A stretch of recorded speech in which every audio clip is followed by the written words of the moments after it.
Hello friends, welcome to my channel. இன்றைக்கி நம்ம பார்க்க போகிறது ஒரு சூப்பரான ஒரு மட்டன் கிரேவிங்க. செட்டிநாடு மட்டன் கிரேவி எப்படி செய்கிறதுன்னு பார்க்க போகிறோம்.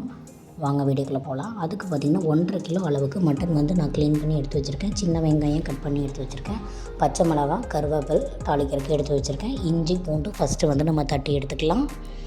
சிக்கன் ஆகட்டும் மட்டன் ஆகட்டும் எதுவாக இருந்தாலுமே பார்த்திங்கன்னா ஃபஸ்ட்டு வந்து பார்த்திங்கன்னா நம்ம சின்ன வெங்காயம் போட்டு ப்ரிப்பேர் பண்ணோம்னா தான் நல்ல குளிர்ச்சிங்க. பெரிய வெங்காயத்தை விட சின்ன வெங்காயம் போட்டு நம்ம குக் பண்ணும்போது ரொம்ப குளிர்ச்சி, ரொம்ப நல்லது. இப்போ மட்டன் அப்படிங்கிறனால நம்ம குக்கரில் தான் வைக்க போகிறோம். ஆயில் ஆட் பண்ணிவிட்டு சீரகம் வந்து ஆட் பண்ணியாச்சு. சீரகம் வந்து நல்லா பொரிஞ்சதுக்கப்புறமா ஆனியன் ஆட் பண்ணிக்கலாம். கூடவே பார்த்திங்கன்னா பச்சை மிளகாவும் கருவேப்பிலும் உள்ளே ஆட் பண்ணி நல்லா ஃப்ரை பண்ணிக்கலாம். இது வந்து பார்த்திங்கன்னா செட்டிநாடு மட்டன் கிரேவிங்க. இது வந்து நாட்டுக்கோழிலையும் செய்யலாம். இந்த மெத்தடில் சூப்பராக இருக்கும். இட்லி, தோசை, சப்பாத்தி, சாதம் எல்லாத்துக்குமே ஒரு செம்மையான ஒரு ஸ்பைஸியான கிரேவின்னு தான் சொல்லணும். இது நல்லா வதங்கி வந்தாச்சு. இந்த ஸ்டேஜ்லேயே பார்த்திங்கன்னா ஆயிலே பார்த்திங்கன்னா இஞ்சி பூண்டையும் நம்ம உள்ளே போட்டுடலாம். நல்லா ஃப்ரை பண்ணிவிட்டு ஆயிலே ஆட் பண்ணோம்னா தான் நல்ல மணமாக இருக்கும் இஞ்சி பூண்டு.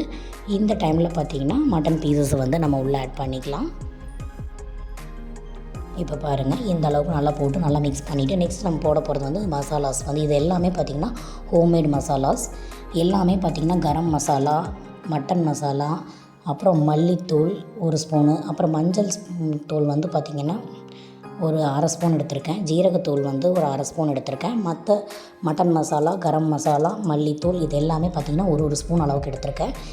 அப்புறம் இப்போ நம்ம ஆட் பண்ணுறது பார்த்திங்கன்னா காஷ்மீரி மிளகாய்த்தூள். இது வந்து கலருக்காக தான். அப்புறம் உப்பு இதெல்லாம் ஆட் பண்ணி நம்ம நல்லா ஓரளவுக்கு தேவையான அளவுக்கு வாட்டர் ஆட் பண்ணிவிட்டு ஒரு 3 அல்லது 4 விசில் விட்டு எடுத்துக்கணுங்க. எல்லாமே பார்த்திங்கன்னா ஹோம்மேட் மசாலாஸ் தான். நம்ம வீட்டிலே வந்து ப்ரிப்பேர் பண்ணக்கூடிய ஒரு மசாலாஸ் தான். இந்த மாதிரி நாங்கள் வந்து எல்லா மசாலாஸுமே பிரியாணி மசாலா முதற்கொண்டு எல்லாமே இந்த மாதிரி ப்ரிப்பேர் பண்ணி வச்சுக்குவோம் எப்போவுமே. இப்போ வந்து நம்ம குக்கரில் போட்டு மூடி எடுத்து வச்சாச்சுன்னா ஒரு 3 அல்லது 4 விசில் விட்டோம்னா பாயில் ஆயிரும். அப்புறம் அது அந்த பாயில் ஆகிற அந்த கேப்பில் பார்த்திங்கன்னா நம்ம நெக்ஸ்ட் ஒரு ஃப்ரை மசாலா பண்ண போகிறோம். அதுதான் பார்த்திங்கன்னா செட்டிநாடு ஸ்பெஷலோட மசாலா. அதில் 1 ஸ்பூன் மிளகு, கடல்பாசி, அப்புறம் பிரியாணி லீஃபு, 2 கிராம்பு, பட்டை, அப்புறம் 1 ஸ்பூன் சோம்பு ஆட் பண்ணியிருக்கேங்க. இதை நல்லா வறுத்து எடுத்துக்க போகிறேன். வறுத்து நல்லா ஆற வச்சு மிக்ஸி ஜாரில் போட்டு பவுட்ரு பண்ணி எடுத்து வச்சுக்க போகிறோம். அதாவது இந்த குக்கரில் நம்ம மட்டன் வச்சதுக்கப்புறம் அது பாயில் ஆகிற அந்த கேப்பில் இதை வந்து நம்ம ஃப்ரை பண்ணி வச்சுக்கலாம். இந்த மசால் தான் வந்து பார்த்திங்கன்னா ஃபைனல் டச்சாக வந்து நம்ம ஆட் பண்ண போகிறோம். இதை ஆட் பண்ண உடனே செட்டிநாடு மட்டன் கிரேவி வந்து நல்லா பார்த்திங்கன்னா அந்த செட்டிநாடு ஸ்பெஷலுக்கு இதுதான் ஒரு ஸ்பெஷல் மெயினான ஒரு விஷயம். இப்போ பாருங்கள், இந்த மசால் பவுட்ரு வந்து ரெடி ஆயிடுச்சு. மட்டன் பார்த்திங்கன்னா ப்ரிப்பேர் ஆயிடுச்சு. இப்போ எடுத்து பார்த்துட்டு உப்பு காரம் நம்ம டேஸ்ட் பண்ணி பார்த்துட்டு தேவைப்பட்டால் உப்பு மிளகாய் பொடி நம்ம ஆட் பண்ணிக்கலாம். ஏன்னா நம்ம மிளகாய் பொடி போட்டிருக்கோம், பச்சை மிளகாய் போட்டிருக்கோம். இப்போ வறுத்து அரைச்சிருக்கிற அந்த பவுடர்லேயும் மிளகு 1 ஸ்பூன் இருக்குங்க. இப்போ பாருங்கள், இப்போ இந்த அளவுக்கு திக்னஸ் ஆயிடுச்சு. இப்போ அந்த பொடி இருக்கு இல்லைங்களா, நம்ம பவுடர் பண்ணி வச்சுருந்தோம்ல, அதை போட்ட உடனே நல்ல கமகமன்னு சூப்பரான அந்த ஒரு செட்டிநாடு ஸ்பெஷலோட அந்த மனம் வந்து சூப்பராக வர ஆரம்பிச்சிடும். இதுதான் இதை வந்து ஃபைனல் டச்சாக கொடுக்கும்போது தான் அந்த ஃபினிஷிங் சூப்பராக இருக்கும். நல்ல பிளாக்கிஷாக வரும். சூப்பரான ஒரு மட்டன் கிரேவி வரும். அழகாக டேஸ்ட்டும் செம்மையாக இருக்கும். இது வறுத்து அரைச்சி போடும்போது இது கடைசியாக போடும்போது நல்ல மணமாக இருக்குங்க.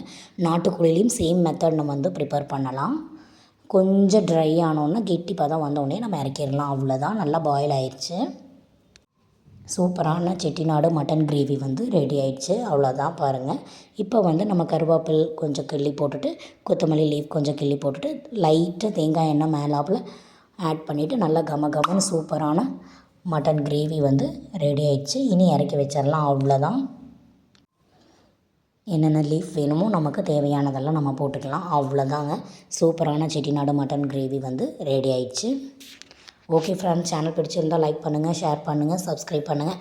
நெக்ஸ்ட் ஒரு சூப்பரான ஒரு வீடியோவில் வரேன். வாங்க செட்டிநாடு மட்டன் கிரேவி வந்து சாப்பிட்லாம். சூப்பரான ஸ்பைசியான ஒரு கிரேவி ரெடி ஆயிடுச்சு. சாதம் போட்டாச்சு, சாப்பிட போகலாமா? ஓகே ஃப்ரெண்ட்ஸ், சேனல் பிடிச்சிருந்தால் லைக் பண்ணுங்கள். டாட்டா, பாய் பாய்.